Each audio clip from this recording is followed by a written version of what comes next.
A new investigative report is taking a deep dive into China's massive surveillance program and exposes some of its key targets at home and overseas.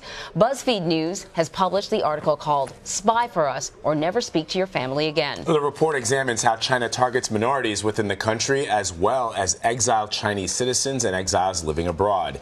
BuzzFeed News reporter Megha Rajagopalan wrote the article, and she is with us now from Sydney on Skype. Megha, this is a fascinating story. It's really incredible. Your story focuses on the Uyghur minority being targeted in China's western Xinjiang province. Your reporting tells us that they're tracked and under surveillance even when they leave China. So why is this group on the government's radar? Explain to our viewers who may not be familiar with the background there. So Xinjiang is this massive region in the west of China, and it's right on the border of Central Asia. And about half the population there is this minority group called the Uyghurs, and they're a Muslim ethnic minority group that lived in China for hundreds of years. And the government sort of fears that they're going to be part of, a separatist threat. They fear terrorist attacks originating from extremist groups from this minority region.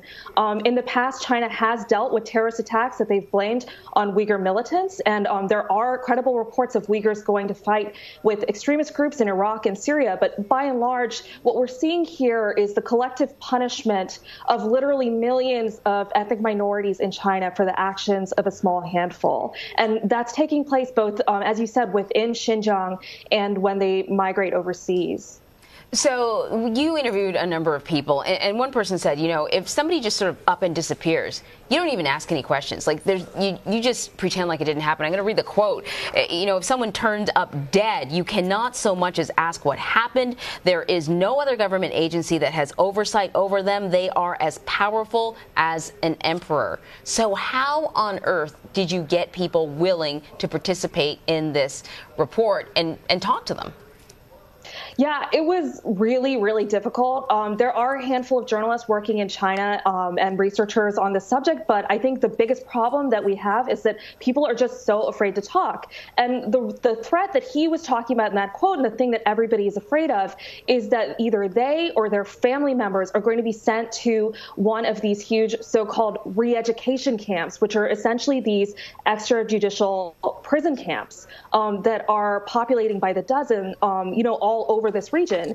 And people are being sent to these camps for really, really small reasons. Things like just having contact with a friend or a family member who lives overseas. Or, certainly speaking to a journalist is reason enough for you or your family to be sent to one of these camps.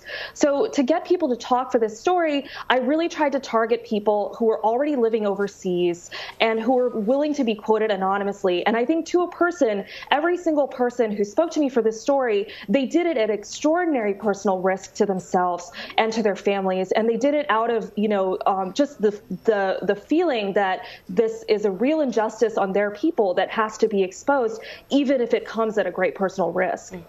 Megha, explain how the state of China's surveillance technology has changed and how it will look in the future. Yeah, I think what we're seeing in Xinjiang is the rise of this kind of new form of techno-authoritarianism. So what they're doing is they're combining really heavy-handed human policing. So things like grid-style policing, which basically means you place, police units, little police kiosks and mobile police vans all over a city, in different increments, combined with these things like DNA databases, iris scans, facial recognition technology, literally everywhere in the city, at checkpoints on highways, before you fill up at a petrol station, even airport-style security, before you go to places like shopping malls and kindergartens. It's just a really, really pervasive surveillance state. So this clearly, what you describe in the article, is a human rights issue. You targeting a minority group, throwing them essentially in prison. What sort of response has the international community come up with? Has the U.S. said anything? Is there any pushback at all? Yeah, there has been some pushback. There are some legislators, I think led by Marco Rubio in the Senate, who've issued a letter basically calling for the U.S. to take a stronger stance on this. The State Department, there's the senior State Department officials, even Sarah Huckabee Sanders has come out and sort of raised this issue at a high level and said this is really problematic, particularly in the context of a group of Radio Free Asia reporters who are ethnic Uyghur and working in Washington, D.C. Their families back in China have been targeted.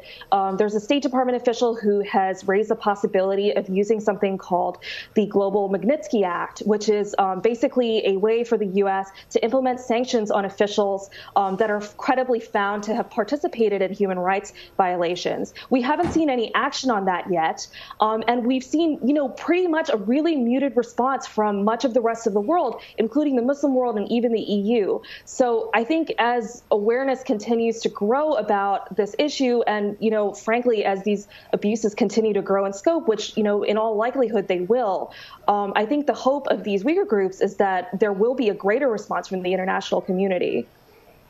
You've coined a term, Megha, that I have never really sort of heard before, techno-authoritarianism. Mm-hmm. That sounds really frightening, I think, for a lot of people, not just in China, anywhere where you want to be sort of free to live your life. If people aren't familiar with Uyghurs, there are a number of them here in New York City and around the country. A lot of them have restaurants. The food is incredible, and that's a good way to get to know who some of these individuals are. And you'll find that they are not necessarily looking for some kind of separatist state. They just don't want to be persecuted. I think that's exactly right. Yeah. Megha, thank you so much for your reporting. We appreciate it. Thanks for having me on.